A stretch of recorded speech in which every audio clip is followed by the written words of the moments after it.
Hello दोस्तों, कैसे हैं आप लोग। स्वागत है आप लोग का अपने यूट्यूब चैनल फार्मा साइन में। तो जैसा कि हम लोगों ने पिछले वीडियो में बात किया था बी फॉर्म 6 सेमेस्टर के फार्मास्यूटिकल बायोटेक्नोलॉजी के 2021 के पेपर के सॉल्यूशन के बारे में उस वीडियो में हम लोग ने सेक्शन ए और सेक्शन बी को सॉल्व कर लिया था। तो इस वीडियो में हम लोग फार्मास्यूटिकल बायोटेक्नोलॉजी का ही सेक्शन सी को सॉल्व करेंगे। तो जैसा कि हमने पिछले वीडियो में बताया था कि जो क्वेश्चंस हैं इसमें ये एकेटिव का नहीं है, क्योंकि एकेटिव का जो पेपर हुआ था 2021 में ऑनलाइन हुआ था, तो उसमें एमसीक्यू टाइप के क्वेश्चन थे। और जो 19-20 में हुआ था वो उसमें हुआ ही नहीं था, लगभग उसमें प्रमोट हो गए थे। तो ये जो अदर यूनिवर्सिटी का पेपर है, लेकिन सिलेबस सेम है, तो इसमें क्वेश्चन भी आपके सेम ही रहेंगे और ये क्वेश्चन आपके बिल्कुल एग्जाम में आ सकते हैं। तो इसमें हम लोगों ने सेक्शन ए जो कि 2 नंबर के क्वेश्चन थे और सेक्शन बी जो कि 10 नंबर के क्वेश्चन थे, इसमें से 2 क्वेश्चन सेक्शन बी से हम लोगों ने सॉल्व कर लिया था। आज हम लोग बात करेंगे सेक्शन सी के बारे में, जिसमें हम लोग सॉल्व करेंगे। तो इस पेपर में जो है सेक्शन सी का जो क्वेश्चन पैटर्न है थोड़ा बदला हुआ है, क्योंकि इसमें टोटल जो है 9 क्वेश्चन है। जो एकेडी का पहले पेपर होता था उसमें से होते थे, इसमें 9 क्वेश्चन है, इसमें 7 करने हमको 5 नंबर का प्रत्येक क्वेश्चन है। जबकि अब आता है जो एकेडी में वो 7 नंबर का एक क्वेश्चन आता है, इसमें से हम लोग को 7 में से 5 करना होता है, तो 35 नंबर का टोटल इसमें होता है। तो सेक्शन सी हम इसके अकॉर्डिंग सॉल्व करेंगे, लेकिन हम आपको एकेडी के अकॉर्डिंग ही आंसर इसमें क्वेश्चन के अनुसार आपको आंसर इसमें सॉल्व करके दिखाएंगे। क्योंकि जैसे अगर इसमें 5 नंबर का क्वेश्चन है तो उसको अगर 7 नंबर में भी आता है तब भी आप लिख सकते हैं। इसके अकॉर्डिंग हम लोग क्वेश्चन सॉल्व किए हैं। तो चलिए इसको देखते हैं। इसमें जो पहला क्वेश्चन है, give the structure of antigen and immunoglobulin. तो इसमें इम्यूनोग्लोबुलिन और एंटीजन का जो है स्ट्रक्चर बनाना है। तो सबसे पहले हम लोग एंटीजन के बारे में देखते हैं। एंटीजन होता क्या बेसिकली ये जान लेते हैं। Substance that enters the body and start a process that can cause disease is called antigen. मतलब जो सब्सटेंस हमारे बॉडी में एंटर्स करते हैं, प्रवेश करते हैं, उसके बाद ही डिजीज कॉज करते हैं, मतलब बीमारी उत्पन्न करते हैं, पैदा करते हैं, तो हम क्या कहते हैं, एंटीजन कहते हैं।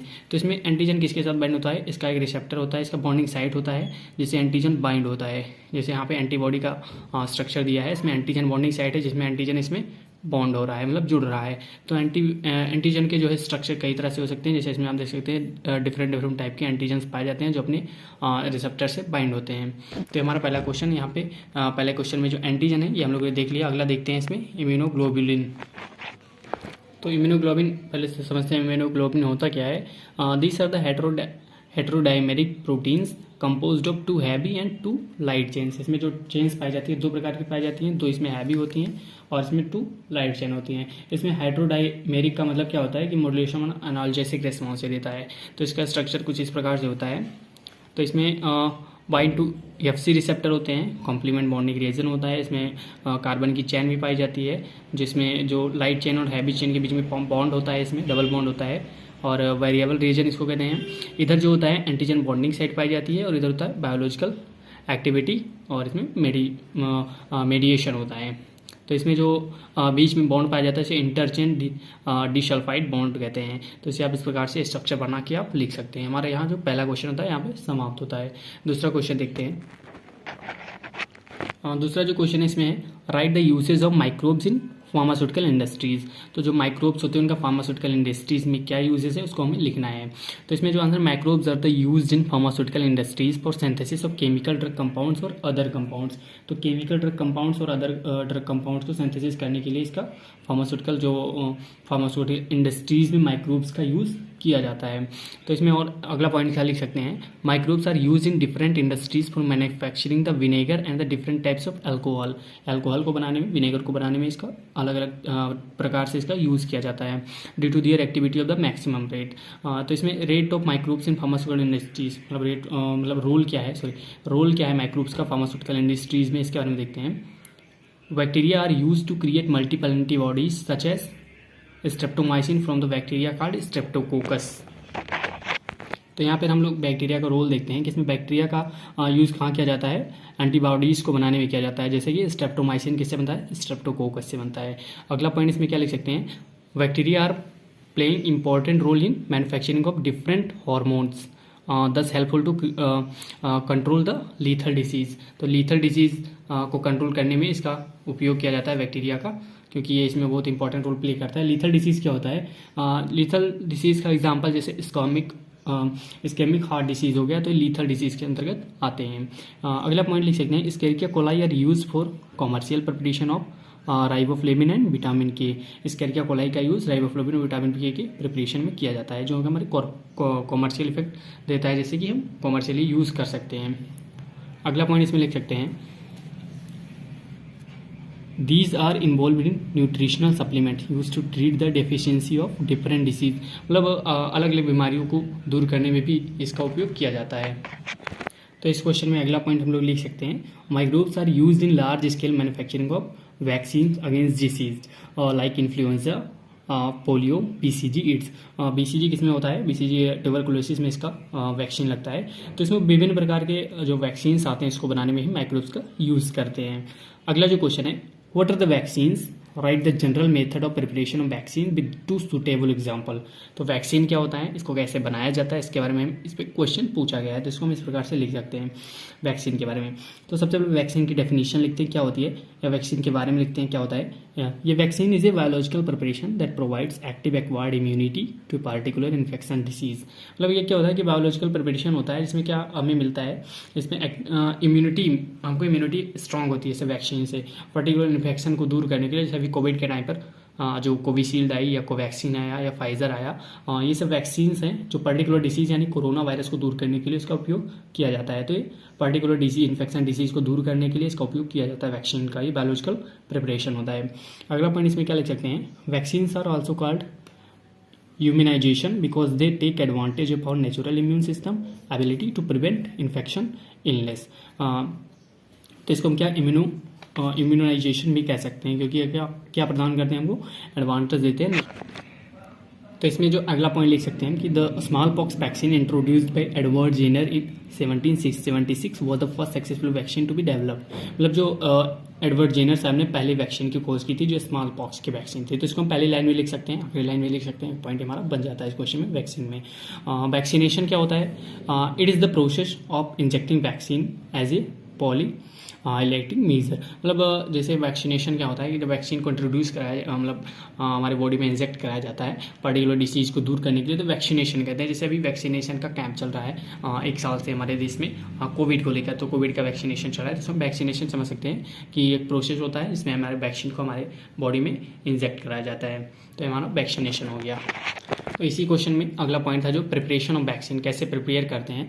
तो इसको प्रिपरेशन ऑफ वैक्सीन हम इसको देखते हैं। तो ये जो क्वेश्चन है इसमें बेसिकली 5 नंबर में पूछा गया था, लेकिन हम इसको इस तरह से लिख दिए आंसर को कि आप 7 नंबर में लिख सकते हैं, और 10 नंबर भी अगर 1-2 पॉइंट बढ़ा गए तो 10 नंबर में आप लिख सकते हैं। तो प्रिपरेशन ऑफ वैक्सीन में इसमें कई स्टेप्स इन्वॉल्व होते हैं। इसमें स्टेप फर्स्ट क्या है, selection and collection of bacteria strain. मतलब बैक्टीरिया स्ट्रेन का सिलेक्शन और उसका कलेक्शन कैसे करते हैं इसके बारे में। तो suitable good yielding strains are selected for the infection site. मतलब जो बैक्टीरिया या मतलब जो हम सिलेक्शन करते हैं इसका स्ट्रेन का, वो गुड होना, अच्छा होना चाहिए। ये हमारा स्टेप फर्स्ट। तो इसमें सेकंड स्टेप जो है वो preparation of seed lot. Seed lot का प्रिपरेशन कैसे करते हैं, selected strain grow in small value culture in any imposes freezed for freeze -70 degree, मतलब -70 डिग्री में हमें इसको कूल करना है, यहाँ फ्रीज कर देना है फॉर प्रोलॉन्ग यूज, मतलब ज़्यादा से ज़्यादा यूज़ करने के लिए। Before the large production 1 or 2 ampoules grow in lab and clinical trials are done, it found satisfactory large production. मतलब अगर हम क्लिनिकल ट्रायल करते हैं, अगर वो सही से पूरा हो जाता है, इसमें सही इफेक्ट शो करता है, तो इसमें लार्ज स्केल पे प्रोडक्शन करते हैं इसका। अगला स्टेप जो है स्टेप 3, इसमें क्या करते हैं कि लार्ज प्रोडक्शन करते हैं। मतलब पहले हम प्रोडक्शन ऑफ सीड लॉट करते हैं, अगर उसमें हम उसके बाद हम उसका क्लिनिकल ट्रायल करते हैं, अगर सही से हो गया तो इसको हम लार्ज प्रोडक्शन करते हैं। लार्ज प्रोडक्शन एक स्टेप है। इसमें क्या होता है कि bacterial strains are grow in pre production culture media to induce cell division in bacterial strain as bacterial strains are activated transfer into the large transmitter terminator. तो इसको हम लार्ज टर्मिनेटर में ट्रांसफर कर देते हैं। अगला स्टेप है collection of bacterial harvest. Collection of bacterial harvest, तो इसमें हम हार्वेस्ट क्या होता है, तो ये इसमें जो इन्वॉल्व होता है सेपरेशन होता है, फिजिकल सेपरेशन होता है 2 फेज का, इसे हम हार्वेस्ट कह देते हैं। मतलब इसमें इसे हम हार्वेस्ट कहते हैं। फर्दर ट्रीटमेंट ऑफ बैक्टीरिया इसमें होता है, तो इसमें हार्वेस्ट हो गया। तो हार्वेस्ट का मतलब ये हो गया collection of bacterial harvest after proper cultivation it contain bacterial cells, their component and their metabolic product and culture media. Through filtration and centrifugation liquid and solid part are separated. मतलब इसका filtration या centrifugation के द्वारा हम liquid and solid part को separate करते हैं। तो हार्वेस्ट का मतलब यही हुआ कि हम 2 फेज को सेपरेट करते हैं, उसका फर्दर ट्रीटमेंट करते हैं। अगला जो स्टेप है preparation of attenuated whole cell vaccine. मतलब जब ये चारों प्रोसेस कंप्लीट हो जाता है तो हम उस वैक्सीन, होल सेल वैक्सीन, मतलब उसका प्रिपरेशन करते हैं। The bacterial cell are separated and resuspended in appropriate diluents aseptically and used for the production wholesale vaccines। तो इसका हम किलिंग मतलब ये कौन सा प्रोसेस है इसमें देखते हैं। This is the process by which heat and some disinfectants are use to convert the live bacteria to dead. मतलब इसमें जो हम किल करते हैं, मतलब किल नहीं करते हैं बेसिकली, जो लाइव जो जीवित बैक्टीरिया होते हैं उसको हम डेड में कन्वर्ट करते हैं। एंड हार्मलेस सेल्स, फिर इसमें फॉर्मलिन और थायो marshal R use for this purpose. मतलब इसे फॉर्मलिन का उपयोग हम ज़्यादा से ज़्यादा करते हैं। तो हमारा जो बैक्टीरिया था, बैक्टीरिया डेफिनेशन हमने समझ लिया, वैक्सीन की डेफिनेशन समझ लिया, वैक्सीनेशन समझ लिया, उसके बाद हमने प्रिपरेशन ऑफ वैक्सीन का 4-5 स्टेप देख लिए। तो ये क्वेश्चन हमारा यहाँ पे समाप्त होता है। अगला जो चौथा क्वेश्चन है इसमें, explain the mutation and its types, why does mutation occurs. Mutation क्या होते हैं, इसके टाइप्स क्या होते हैं और म्यूटेशन क्यों होता है इसके बारे में लिखना है। तो इसका आंसर देखते हैं। सबसे पहले समझते हैं म्यूटेशन क्या होता है। Mutation derived from the Latin word mutare means to change. मतलब म्यूटेशन का जो लैटिन वर्ड से लिया गया, इसका मतलब क्या होता है, बेसिकली चेंज होना होता है, बदलना होता है। Mutation in 1880 for the first time Hugo use to form mutation. मतलब जो ह्यूगो साहब थे उन्होंने 1880 में म्यूटेशन शब्द को पहली बार यूज़ किया था म्यूटेशन का। Mutation involve change in DNA, mutations are change mode made to an organism genetic material. मतलब डीएनए म्यूटेशंस आर चेंज हो जाते हैं, मतलब डीएनए म्यूटेशन जो है चेंज हो जाते हैं। These changes may be due to erosion, replication, error during transcription and may other things. मतलब जिसमें एरर हो जाता है रेप्लिकेशन में, रेप्लिकेशन का मतलब डीएनए टू डीएनए बनता है तो रेप्लिकेशन कहते हैं, और ट्रांसक्रिप्शन किसे कहते हैं, ट्रांसक्रिप्शन होता है जिस डीएनए टू आरएनए का बनना। तो इसमें जो एरर होते हैं रेप्लिकेशन में या ट्रांसक्रिप्शन के दौरान जो एरर होते हैं उसी के कारण ये म्यूटेशन हो सकता है, मतलब इसमें चेंज होता है यानी म्यूटेशन होता है। अगला जो पॉइंट इसमें है, mutations can occur within a specific gene as well as chromosome और होल सेल, मतलब लार्ज स्केल पे। टाइप्स क्या होते हैं म्यूटेशन के, based on the direction of mutation. Direction के अकॉर्डिंग ये दो प्रकार के होते हैं, forward mutation and backward mutation. Forward mutation में क्या होता है, any change from wild type allele to mutant allele. और बैकवर्ड म्यूटेशन में क्या होता है, इसका रिवर्स होता है, change from mutant allele to wild type allele. तो एलील क्या होते हैं कि एलील होते हैं वेरिएंट फॉर्म, मतलब ये विभिन्न प्रकार के जीन के टाइप्स होते हैं एलील, जिसको हम एलील के नाम से मतलब जानते हैं। अगला जो बेस्ड ऑन द सोर्स के आधार पर हम म्यूटेशन को कितने भागों में बांटते हैं। सोर्स के आधार पर हम इसको स्पॉन्टेनियस म्यूटेशन और इंड्यूस्ड म्यूटेशन के नाम से जानते हैं। स्पॉन्टेनियस म्यूटेशन में क्या होता है, म्यूटेशन दैट अकर नेचुरली, जो नेचुरली होता है उसे हम स्पॉन्टेनियस म्यूटेशन कहते हैं।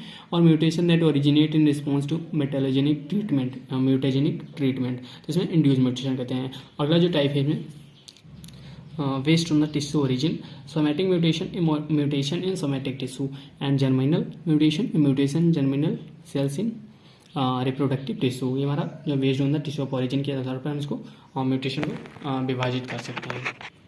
अगला जो टाइप है म्यूटेशन का वो है based on effect of survival. इसके अकॉर्डिंग कितने भागों में बांट सकते हैं, तो सबसे पहला लीथल म्यूटेशन, सब लीथल म्यूटेशन, शव whittle mutation, whittle mutation. Lethal mutation में क्या है कि mutation which kills the individual that carries it, किसी इंडिविजुअली को किल करता है उसे लीथल म्यूटेशन कहते हैं। सब लीथल म्यूटेशन में क्या होता है, when mortality more than the 50% of individual that carry mutation. And subvital mutation में क्या होता है, when mortally less than 50% of individual that carry mutations. Vital mutation में क्या होता है, when all the nutrient individual survive यानी 100%। इसमें एक लाइन और भी लिख सकते हैं, a mutation occurs when a DNA gene is damaged और changed in such a way as to alter the genetic message carried by the gene. मतलब अगर डीएनए जीन जो है डैमेज हो जाता है, इसमें चेंजेस होते हैं तो इसमें म्यूटेशन हो सकता है। तो हमारा क्वेश्चन यहाँ पे समाप्त होता है। अगला क्वेश्चन देखते हैं, give the principle, procedure and purpose of ELISA test. ELISA test का प्रिंसिपल बताना है, प्रोसीजर बताना है, उसका पर्पस क्या होता है उसको बताना है। तो सबसे पहले इसको हम फुल फॉर्म जानते हैं। एलिशा का मतलब क्या होता है, एलिशा का मतलब होता है enzyme linked immuno assay, enzyme linked immuno assay. It is a commonly use analytical biochemistry assay. ELISA was first described by Engvall and Perlmann in 1972। तो पार्लियामेंट साहब ने एलिशा को जो है 1972 में सबसे पहले डिस्क्राइब किया था। ELISA is a plate based assay technology which is used for the detecting and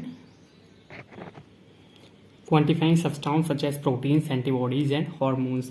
तो इसमें अलीशा क्या होता है कि प्लेट बेस्ड इससे टेक्नोलॉजी होती है। इसमें प्लेट बेस्ड होता है कि क्या करता है, डिटेक्ट करता है और क्वांटिफाई करता है सब्सटेंस को। कौन से सब्सटेंस को? जैसे प्रोटीन्स हो गए, एंटीबॉडीज हो गए एंड हार्मोन्स हो गए। इसका प्रिंसिपल क्या है, कौन से प्रिंसिपल पे वर्क करता है? तो प्रिंसिपल देखते हैं। ELISA works on the principle that specific antibodies bind the target antigen and detect the presence of quantity of antigens binding. Useful measurement of antigen antibody concentration. मतलब ये किसमें यूजफुल होता है? मेजरमेंट ऑफ एंटीजन और antibody के concentration में। Types of ELISA मतलब ELISA के कौन कौन से टाइप्स हैं? ELISA can be classified into 3 types depending upon different method use for the binding between antigen and antibodies. इसमें पहला मेथड है इनडायरेक्ट एलिशा, दूसरा है सैंडविच एलिशा, तीसरा जो है कम्पिटिटिव एलिशा। इनडायरेक्ट एलिशा में antigen is coated to the microtiter wall and sandwich ELISA में क्या होता है? Antibody is coated on the microtiter well and competitive ELISA में क्या होता है? Microtiter well which is antigen create is filled with an antigen antibody mixture. तो ELISA का प्रोसीजर क्या है, इसको देख लेते हैं। प्रोसीजर में हम लिख सकते हैं ELISA is one of the easiest blood test that can carried out. ये सबसे मतलब सिंपल ब्लड टेस्ट होता है जो इसमें फॉलो किया जाता है, जो किया जाता है। And antibody is attached to the polystyrene plate which is solid surface and it is attached or attracted or has an affinity towards bacteria. इसके पास अफिनिटी होती है बैक्टीरिया के सामने इसको अट्रैक्ट होने के लिए। अदर एंटीबॉडीज एंड हार्मोन्स, और अदर जो एंटीबॉडीज हार्मोन्स हो सकते हैं उनके आगे इसको मतलब अट्रैक्शन के लिए इसमें अफिनिटी मतलब अट्रैक्ट हो सकते हैं, उससे इसमें ऐसी प्लेट पाई जाती है। इसे समझ सकते हैं इस प्रकार से कि इसमें सॉलिड सरफेस होता है और ये अटैच्ड होता है किसी, इसमें अट्रैक्शन होता है बैक्टीरिया और एंटीबॉडीज हार्मोन्स के लिए कि अफिनिटी मतलब अटैच हो जाए, अट्रैक्ट हो जाए एक दूसरे से। तो एलिशा का प्रोसीजर इसमें आगे देखते हैं। A microteter coated with antigen is filled with his antigen and antibody mixture, after which free antibodies are removed by washing. जो फ्री होते हैं उसको मतलब वॉश के द्वारा उसको हटा देते हैं एंटीबॉडीज को। इस second antibody specific to primary antibody is added which is usually conjugate with an enzyme. Free enzyme linked second any antibodies are removed by washing the plates. And अगला इसमें स्टेप है finally the substrate is added. The substrate is converted by the enzyme to form a colored product which can be measured by spectrophotometry. मतलब spectrophotometry के द्वारा हम इसका colour हमें changes देखते हैं जिससे हमें पता चलता है कि इसका प्रोसीजर कंप्लीट हो चुका है। एप्लीकेशन क्या है एलिशा के, इसको देखते हैं। एप्लीकेशन में हम लिख सकते हैं the presence of antibodies antigen in a sample can be determined.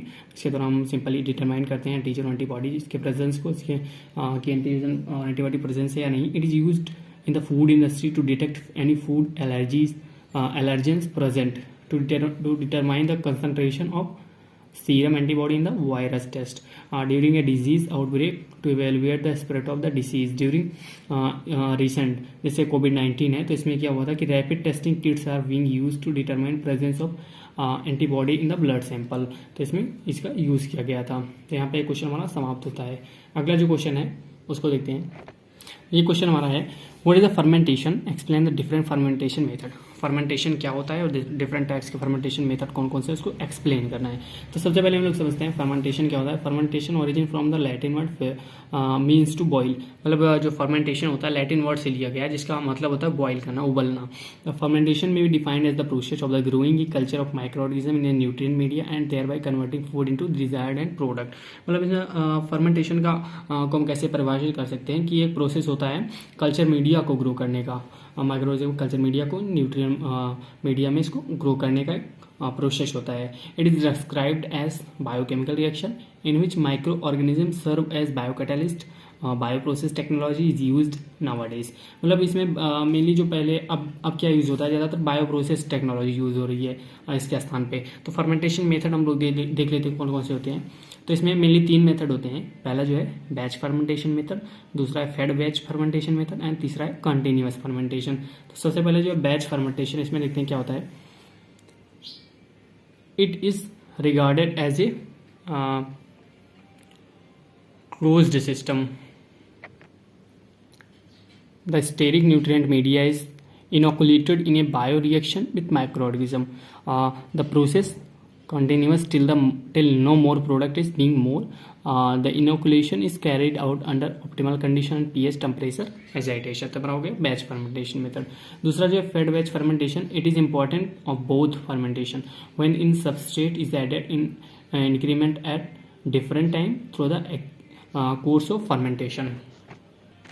तो इसमें जो बैच फर्मेंटेशन था, इसमें लगभग से फेज़ थे, इसमें 6 फेज़ आते हैं, जिसमें हम लोग 4th सेमेस्टर में पढ़ चुके हैं और 3rd सेमेस्टर में, जिसमें lag phase, log phase, decline phase, incline phase और डिक्लाइन फेज़, जिसे हम डेथ फेज़ के नाम से जानते हैं, वो भी था. तो ये सब इतना लिखना अगर आपको 10 नंबर में आता है तो आप ये इसमें लिख सकते हैं. फेड बैच फर्मेंटेशन में आगे देखते हैं. Freshly prepared culture media is added periodically without removing the culture fluid. Periodically substance adding prolonged and stationary phase. Production of metabolites such as the antibiotics during stationary phase is very much increases, and fed batch fermentation are increase the product yield from 25% compared to batch fermentation. मतलब जो batch fermentation है उससे 25% जो yield होती है इसका होता है, ज़्यादा होता है. अगला जो मेथड है कंटिन्यूअस फर्मेंटेशन मेथड में, it is an open system. It involve the removal of the culture medium continuously and emplacement of this with a fresh sterile medium in a bioreactor. Both addition and removal are done at the same rate so that the working volume remains constant. मतलब इसमें जो addition करते हैं, जो इसमें add करते हैं, जो रिमूव करते हैं, वो दोनों बराबर रेट के होते हैं, बराबर अनुपात के होते हैं. तो इसमें जो वॉल्यूम होता है वो रिमेन कांस्टेंट, मतलब कांस्टेंट बना रहता है या इसमें सेम रहता है. एडवांटेज इसका क्या है? Size of bioreactor used as the continuous fermentation is small as compared to the batch and fed batch fermentation. Bioreactor जिसमें यूज़ होता है उसका जो साइज़ होती है कम होती है इन द कंपेरिजन ऑफ जो दो और मेथड है, जैसे कि बैच मेथड और फेड बैच मेथड. तो हमारा जो है छठा क्वेश्चन यहाँ पे भी समाप्त होता है. अगला क्वेश्चन देखते हैं. अगला क्वेश्चन है explain the different method of sterilisation. Different method के जो स्टेरिलाइजेशन के डिफरेंट मेथड है उसको हमें एक्सप्लेन करना है. तो सबसे पहले समझते हैं स्टेरिलाइजेशन क्या होता है.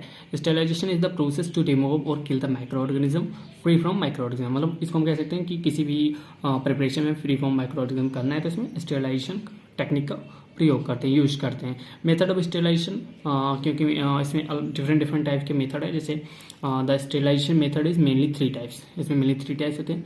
पहला जो फिजिकल मेथड है, दूसरा केमिकल मेथड है, तीसरा जो है फिजियोकेमिकल मेथड है. तो फिजिकल मेथड में भी इसमें सब टाइप्स है, कई प्रकार के टाइप्स होते हैं. तो फिजिकल मेथड को मेनली डिस्क्राइब कर सकते हैं कि हम इसको डिवाइड कर सकते हैं. सनलाइट हो गया, हीट हो गया, वाइब्रेशन हो गया, रेडिएशन हो गया, फिल्ट्रेशन हो गया. सनलाइट हम नॉर्मली इसमें 2 लाइन लिख सकते हैं कि जैसे हम सन के द्वारा कोई हीट पास करके स्टेरिलाइजेशन करते हैं तो उसमें सनलाइट स्टेरिलाइजेशन कहते हैं. जैसे जब हम अचार बनाते हैं तो उसको धूप में सुखाते हैं तो वो हमारा एक तरह से स्टेरिलाइजेशन टेक्निक हो गया, उसमें फ्री फ्रॉम माइक्रोनिज्म करते हैं. तो हमारा सनलाइट में इसमें हम 2 लाइन लिख सकते हैं. ऐसे हीट हो गया, वाइब्रेशन हो गया, रेडिएशन हो गया, फिल्ट्रेशन हो गया, इसमें हम 2 लाइन इसमें ऐड कर सकते हैं, उसको और लोग बना सकते हैं. तो हीट जो है फर्दर इसमें डिवाइड होता है dry heat and moist heat में. ड्राई हीट स्टेरिलाइजेशन और मॉइस्ट हीट स्टेरिलाइजेशन, इसके बारे में हम लोग भी 3rd सेमेस्टर में पढ़ चुके हैं माइक्रोबायोलॉजी में. तो इसमें ड्राई हीट में क्या है कि रेड हीट हो गया, जैसे हम किसी भी इंस्ट्रूमेंट को, जैसे वायर लूप को हो गया या किसी भी इंस्ट्रूमेंट को हम जब तक गर्म करते हैं जब तक लाल ना हो जाए, बिल्कुल फ्री फ्रॉम माइक्रोनिज्म हो जाता है. और फ्लेमिंग हो गया, उसे फ्लेम से पास कराते हैं. इंसिनरेशन हो गया, हॉट एयर ओवन हो गया एंड इंफ्रारेड हो गया. और इसे मॉइस्ट हीट में हो गया एंड जो थर्ड है वो अबव 100 डिग्री सेल्सियस.